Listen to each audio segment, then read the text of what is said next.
বক্তা ফকির হাফিজ স্যার কিছু তরিকতে আহলে সম্মানিত উপদেষ্টা, উনি এই আলোচনার সার সংক্ষেপ কিছু কথা শোনাবেন।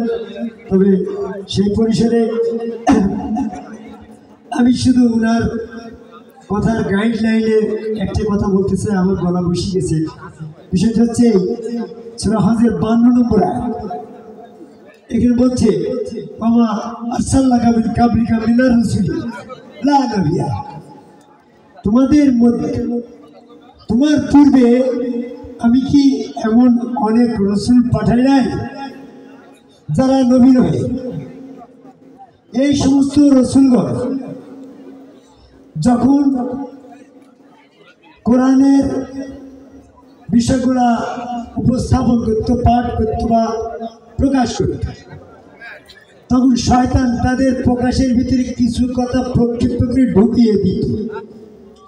আমি আল্লাহ সেই প্রক্ষিপ্ত কথাগুলোকে বিদরিত করতাম, সরিয়ে দিতাম, বাইপাস করতাম, রক্ষা করতাম এই কোরআনকে, রসুলের কথাগুলা।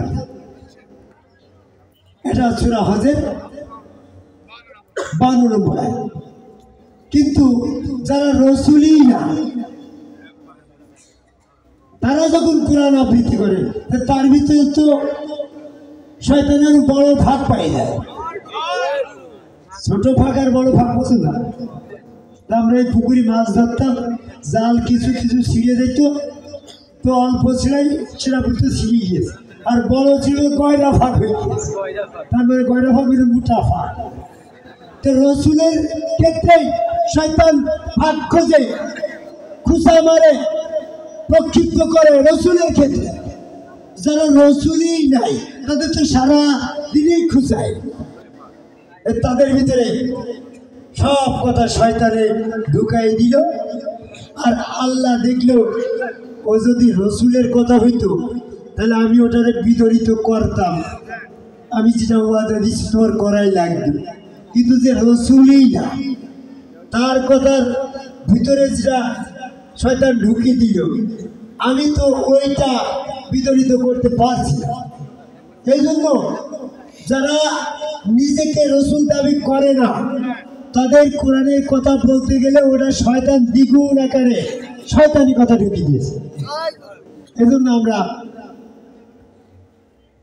কোরআনের ভিতরে যারা নিজেকে রসুল দাবি করে তাদের কাছ থেকে কোরআন জানবো। আর যারা নিজেকে এখনো রসুল দাবি করে না, পীর সাহেব দাবি করে, মৌলানার দাবি করে, তাদের কাছ থেকে আমরা সেটা নেব। নিলে কি হবে? ওই ভুল কথা ঢুকে পড়ে আছে, সে নিজেও জানে না। এরকম আরো অনেক কিছু কথা আছে, বলতে গেলে সময় লাগবে। আমরা যারা পীর সাহেব হয়েছি, রসুল দাবি করি না, অথচ পীরগিরি করছে, এটা ছেড়ে আগে নিজেকে রসুল দাবি করতে হবে। তো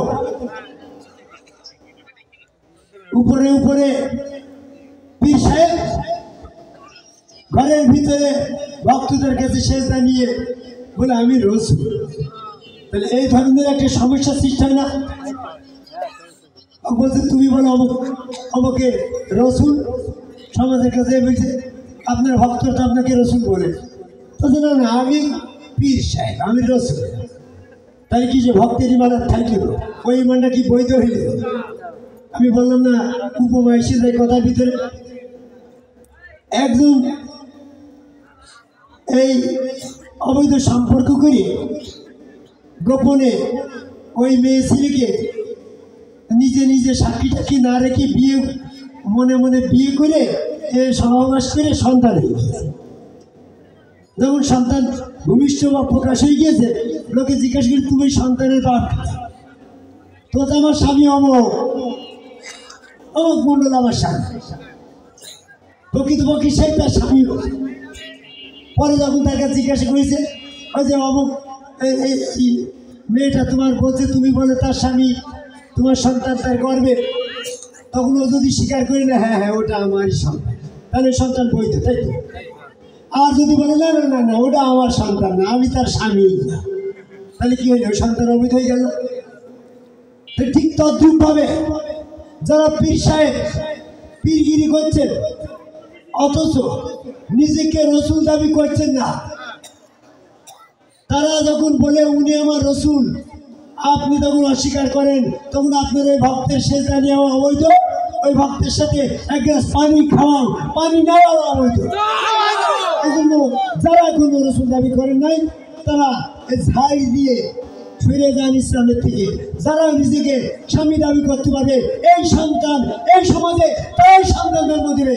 আর তারা স্বামী দাবি করতে পারে না, তাদের সন্তান অবৈধ সন্তান। ঠিক তদ্রুপ তারা নিজেকে রসুল দাবি করে না, তাদের কথা এই সমাজে ধর্ম প্রচার করা ঠিক অবৈধ প্রচারের সামিল হয়ে যায়। প্রধান বক্তার কথা শুনে আমরা সঙ্গীতে চলে যাবো। আমাদের মধ্যে টুটুল রাহুল এসেছেন, আরও শিল্পীবৃন্দ এসেছেন, যারা